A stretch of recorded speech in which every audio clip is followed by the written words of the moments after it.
మహిళల ఐక్యత సాధిస్తాం, మహిళల రాజ్యాధికారాన్ని కుసమ్మ సాధిస్తాం, మహిళల రాజ్యాధికారాన్ని అడుపక్క మేడం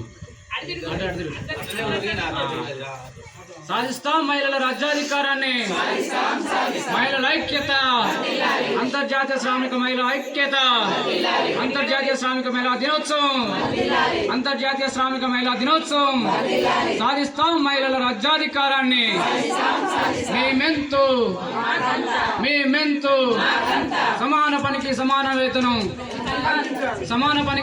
వేతనం మహిళలకు హక్కులకు భంగం కలగకుండా ఒక ప్రతిపాదన చేయాలని చెప్పి మరి ఐక్యరాజ్య సమితిలో కూడా మన దేశంలో 1975 సంవత్సరంలో మహిళలకు మార్చి 8వ తారీఖున మరి మహిళా దినోత్సవంగా మరి జరపాలని చెప్పి మరి ఐక్యరాజ్య సమితి మరి తీర్మానం ఫలితంగా మరి ఇప్పటికి కూడా మరి ఆ రోజు నుండి ఈ రోజు వరకు కూడా కొన్ని దశాబ్దాలుగా ఈ దేశంలో మార్చి 8వ తారీఖున మన మహిళల మరి అభివృద్ధి చెందాలని చెప్పి ఈ సందర్భంగా మనం ఆకాంక్షిస్తా ఉన్నాం. మరి మహిళలకు ఇవాళ రాష్ట్ర ప్రభుత్వం ఒక రకంగా చెప్పాలంటే మరి అనేక ప్రభుత్వాలు మరి మహిళల మీద ప్రేమతో కాదు, ఓటు బ్యాంకు రాజకీయాల ఫలితంగా కావచ్చు, కానీ ఓటు బ్యాంకు రాజకీయంగా మరి అనేక రకాలుగా ఇవాళ రాష్ట్ర ప్రభుత్వం రాష్ట్రంలో అధికారంలో వచ్చినటువంటి కాంగ్రెస్ పార్టీ ప్రధానంగా మహిళలకు మరి మహిళల పెద్దపీట వేయాలనేటువంటి ఆకాంక్షతోని మరి మొట్టమొదటిసారిగా అధికారంలోకి రాగానే మొట్టమొదటిసారిగా మహిళలకు పెద్దపీట వేయాలని చెప్పి మరి స్త్రీ సాధికారత సాధించాలని చెప్పి మరి ఉచిత బస్సు ప్రయాణంతా కూడా మహిళ లేకపోతే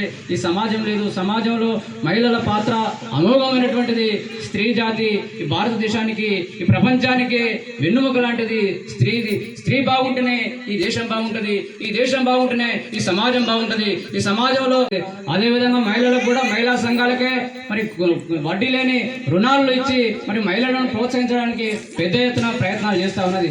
కాబట్టి దీన్ని అంతా కూడా మహిళలు వినియోగించుకోవాలి. మహిళలు ఓటు బ్యాంకుగా ఏర్పడాలి, మహిళల్లో చైతన్యం తీసుకురావాలి. మహిళలు ఇంకా అనేక రంగాల్లో వివక్షత గురవుతా ఉన్నది. పనిచేసే కాడ కావచ్చు, అనేక స్థాయిల్లో ఒక లైంగిక దాడిలో గురవుతా ఉన్నారు, అదేవిధంగా మానసికమైనటువంటి దాడిలో గురవుతా ఉన్నారు. ఆర్థికంగా చిక్కిపోయి ఉండాలని, ఆస్తి హక్కు ఉండాలని, అనేక పాలనలో భాగస్వామ్యం ఉండాలని చెప్పి అనేకమైనటువంటి అంశాల మీద మరి రాజ్యాంగంలో రాసుకున్నాం. కానీ రాజ్యాంగంలో రాసుకున్నటువంటి రాతలకు మరి పాలక వర్గాలు అవలంబించిన విధానాలకు చాలా తేడా ఉన్నది. ఇంకా అనేకమైనటువంటి మార్పులు రావాల్సిన అవసరం ఉన్నది. మహిళలకు సమస్త రంగాల్లో మరి వివక్ష జరుగుతూ ఉన్నది. మరి వీళ్ళు ఎంతమంది ఉన్నారు దేశ జనాభాలో సగ భాగం ఉన్నప్పటికీ మరి అనేకమైన రంగాల్లో మరి సమానమైనటువంటి వాటా దక్కడం లేదు. కాస్తో కూస్తో మరి గ్రామ పంచాయతీల్లో, ఎంపీటీసీ స్థానాల్లో, జెడ్పీటీసీ స్థానాల్లో అక్కడక్కడ మరి అవకాశాలు వస్తా ఉన్నా కానీ ఇంకా పురుషాధిక్య సమాజమే అక్కడ ఆధిపత్యం కొనసాగుతా ఉన్నది. మహిళలు పేరుకు మాత్రమే, నామమాత్రమైనటువంటి పాత్రలో కేవలం కుర్చీకి అలంకార ప్రాయంగా మరి కొనసాగుతూ ఉన్నటువంటి పరిస్థితి. ఆ పరిస్థితిని విడనాడాలి. మరి పూర్తిగా భాగస్వామి రావాలంటేనే అది స్త్రీ ద్వారానే సాధ్యమవుతుంది. కాబట్టి మీరంతా కూడా మాతృమూర్తులు, మీరంతా కూడా ఐక్యంగా ఉండి రాబోయే కాలంలో ఇంకా మీరు ఐక్యంగా ఉండి ఈ ప్రభుత్వాలను నిలదీయాల్సిన అవసరం ఉంది. మనకు రావాల్సినటువంటి మహిళలకు రావాల్సినటువంటి హక్కుల మీద పెద్ద ఎత్తున పోరాటం చేయాల్సిన అవసరం ఉంది.